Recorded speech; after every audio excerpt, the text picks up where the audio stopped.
Hei, tere kaunist uue nädala algust ja ilusat esmaspäeva. Mõtlesin, et ma vahetan teiega mõned mõtted või õigemini jagan teiega mõtteid, mida minu käest on päris palju küsitud ja ma arvan, et sellel võib olla ka väärtus teie jaoks.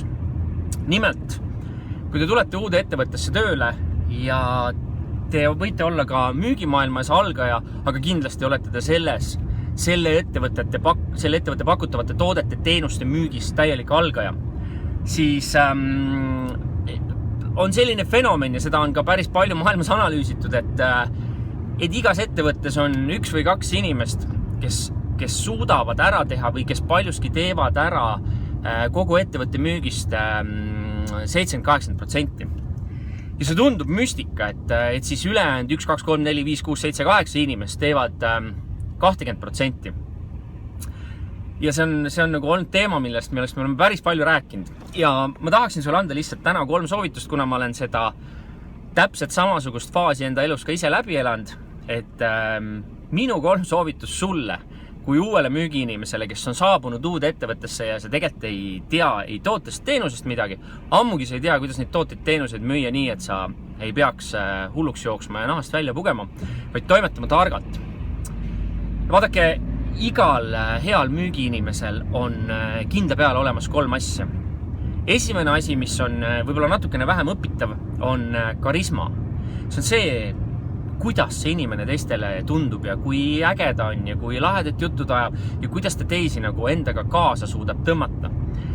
Väidetavalt on see endas arendatav ja sa saad selle lihtsalt oma vabama tunde läbi, hakkab see karisma sinust nagu rohkem välja paistma, aga mõnel inimesel lihtsalt see on nii ja minu elus ma olen näinud paljud inimesi, kes lihtsalt ei peagi midagi tegema ja et see müük tuleb klõpsti ära juba heade naljade ja mõnusa olemise pealt. Nüüd teine variant, teine punkt on müügikõne. Ja müügikõne all pean ma silmas sisemist müügikõne, ehk siis selle inimese sisemist müügikõne, mis kandub edasi siis jutu näol ka klientideni.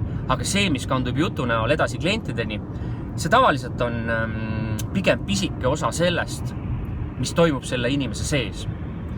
Ja kuidas saada aindust müügikõnest.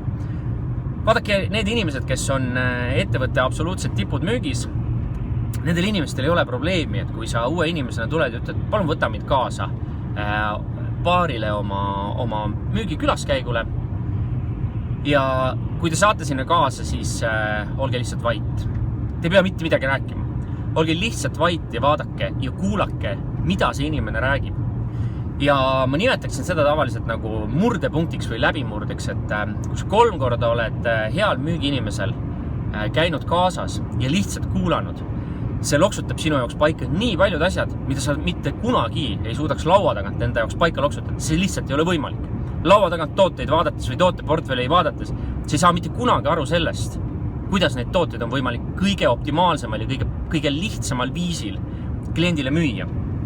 Seega, punkt number 2 oli siis palu ennast parima müügiinimesega kliendi juurde kaasa. Nüüd punkt number 3 on süsteemsus. Ja süsteemsus on midagi sellist, mida ei ole võimalik väga hästi kõrvalt nagu märgata. Süsteemsus on midagi sellist, et müügimees on olnud ettevõttes 4 aastat tööl või 3 aastat tööl ja järsku hakkab ta niimoodi paugutama, et mitte keegi ei saa aru, kuidas see võimalik on. Ja see ju ei tule üleöö. See tuleb hästi palju süsteemsusest. Süsteemsus tähendab seda, et millises järjekorras, millise ajajaotusega müügiinimene päevas asju teeb. Ja see võib olla täiesti erinev. Selles mõttes, et see võib olla kaldu meilindusele, see võib olla kaldu müügikõnedele, see võib olla kaldu toote analüüsile ja toote paremaks tuunimise ja enda jaoks rohkem selgeks õppimiseks. Et seal on nagu väga palju komponente, aga siiski on sul võimalik küsida ja ka kõrvalt jälgida, kui on avatud kontor sellelt parimalt müügiinimeselt või nendelt parimatelt müügiinimestelt, et kuidas sa oma päeva üles ehitad. Ja see on peale müügikõne järgmine sinu peamine läbimurre. Kui sa need 3 asja suudad ära teha, suudad läbi käia, siis ma luban sulle, et sinu sisseelamisperiood ükskõik millisesse ettevõttesse, seal ei ole tähtsust, lüheneb kuudes kindlasti, võib-olla ka aastates. Seega minu soovitus sulle selleks uueks ja algavaks nädalaks on see, kui sa oled alustanud oma karjääri kuskil ettevõttes müügiinimesena, siis võta kõigepealt varrukast kinni. Ära võib-olla isegi kõigepealt võta. Küsi, kes on kõige parem müügiinimene, jälgida ta 2 nädalat tema toimetusi ja tegemisi, siis võta tal varrukast kinni ja ütle, et ma olen sind jälginud ja ma sooviksin rohkem teada saada sellest, kuidas saada heaks.